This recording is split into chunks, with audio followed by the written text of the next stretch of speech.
नमस्कार साथियों, स्वागत है दिव्य आईएएस पीसीएस पर। मैं हूं आरके सर। साथियों, आज हम बात करेंगे एक ऐसी दर्दनाक और दिल दहला देने वाली घटना की।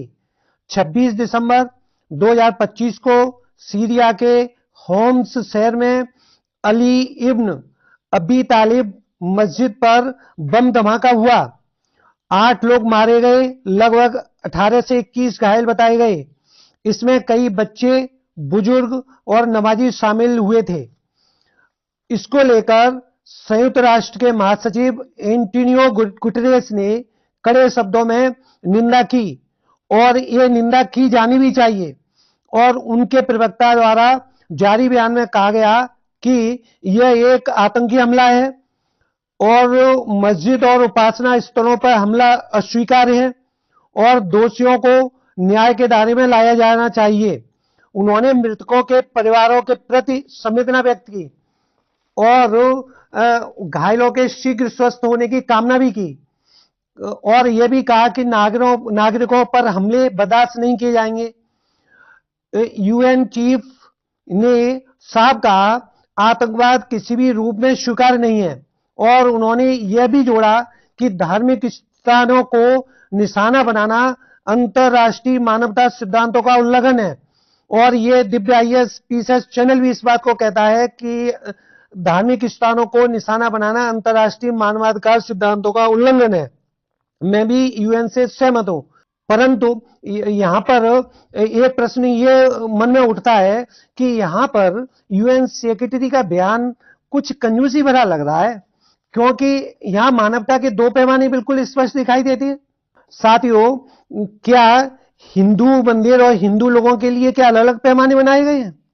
साथियों, हम उदाहरण के रूप में अभी भी बताते हैं कि बांग्लादेश में 2024 में छात्र आंदोलन ने हसीना सरकार को उठाया और दंगे हुए और अभी 20 दिसंबर 2025 को हादी की मृत्यु के बाद में दंगे भड़क गए हैं, वो अभी भी जारी है और इन दंगों में हजारों हिंदुओं की हत्या हो गई है और हजारों मंदिर तोड़ दिए गए, आग के हवाले कर दिए गए और हिंदू संपत्तियों को लूट लिया गया और छोटी छोटी बच्चियों का अपहरण किया गया, सामूहिक बलात्कार किए गए, जबरन शादी की घटनाएं हुई। तब क्या मानवता शर्मसार नहीं हुई? यहां पर यूएन सेक्रेटरी ने का बयान क्यों नहीं तुरंत आया? तो क्या ये पैमाने अलग अलग दिखाई देते हैं? यूएन को दो पैमाने नहीं अपनाने चाहिए और उनको भी बांग्लादेश की इन जिहादी तत्वों और यूनिट सरकार की कड़ी निंदा करनी चाहिए और कठोर कार्रवाई करनी चाहिए। अब हम पश्चिमी देशों की तरफ देखते हैं। पश्चिमी देश, विशेषकर यूएसए ने भी दोहरा मापदंड अपनाते हैं।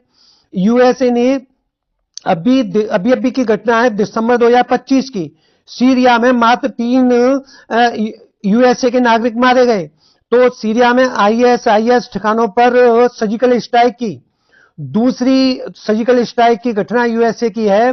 अभी 24 दिसंबर 2025 को नाइजीरिया में मेडगुरी शहर में एक मस्जिद में बम धमाका हुआ और ये बम धमाका क्रिसमस का उत्सव चल रहा था, वहां पर हुआ। उसमें 5 लोग मारे गए और 35 लोग घायल हुए। यूएसए ने आईएसआईएस ठिकानों पर सर्जिकल स्ट्राइक की। मैं भी समर्थन करता हूं, आतंकवादियों व जिहादी तत्वों को कड़ाई से कड़े सबक सिखाना चाहिए, परंतु एक सवाल तो अनुत्तरित रह ही जाता है मन में, यानी बांग्लादेश में हजारों हिंदुओं और महिलाओं की जो हत्या हो रही है, वहां पर सर्जिकल स्ट्राइक कौन करेगा और कब होगी? क्या यूएसए वहां सर्जिकल स्ट्राइक करेगा? जबकि उल्टे यूएसए तो यूनिस का समर्थन कर रहा है, उनकी निंदा करना तो दूर, वो यूनिस की सरकार का समर्थन यूएसए का मौन है, वो बिल्कुल चुप्पी साधे हुए है। और शेख हसीना सरकार को हटाने में अप्रत्यक्ष रूप से पश्चिमी देश और विशेषकर यूएसए का मीडिया हाथ बताती है। भाई, यहां पर मैं ये कहना चाहता हूं, निर्दोष लोगों का भविष्य छीन लेता है इस प्रकार की घटना है। और धर्म कोई भी हो, मंदिर हो या मस्जिद हो या चर्च हो या गुरुद्वारा हो, उपासना स्थल इंसानियत के प्रतीक होते हैं। ऐसे स्थल पर हमला पूरी मानवता पर हमला माना जाता है या मानव सत्ता पर हमला होता है। अंत में मैं पूरे विश्व से अपील करता हूं, संयुक्त राष्ट्र संघ और पश्चिमी देशों से अपील करता हूं, कि इसकी कठोर का बांग्लादेश में जो हिंदुओं की हत्या हुई है, महिलाओं के अपहरण हो रहे हैं, अभी भी जारी हैं, उनकी कठोर शब्दों में निंदा होनी चाहिए और निंदा ही नहीं होनी चाहिए, उनके ऊपर कठोर कार्रवाई होनी चाहिए और यूनिट सरकार को तुरंत हटाना चाहिए और वहां स्वतंत्र और स्वस्थ लोकतंत्र के लिए स्वस्थ चुनाव कराने चाहिए, जिससे वहां लोकतांत्रिक सरकार बैठ सके और इनके ऊपर इतनी कार्रवाई जिहादी तत्व और यूनिट्स पर होनी चाहिए कि उनकी रूह तक कांप जाए। साथियों, इसी प्रकार के करंट इशू की जानकारी के लिए जुड़े रहिए दिव्य आईएएस पीसेस पर। धन्यवाद।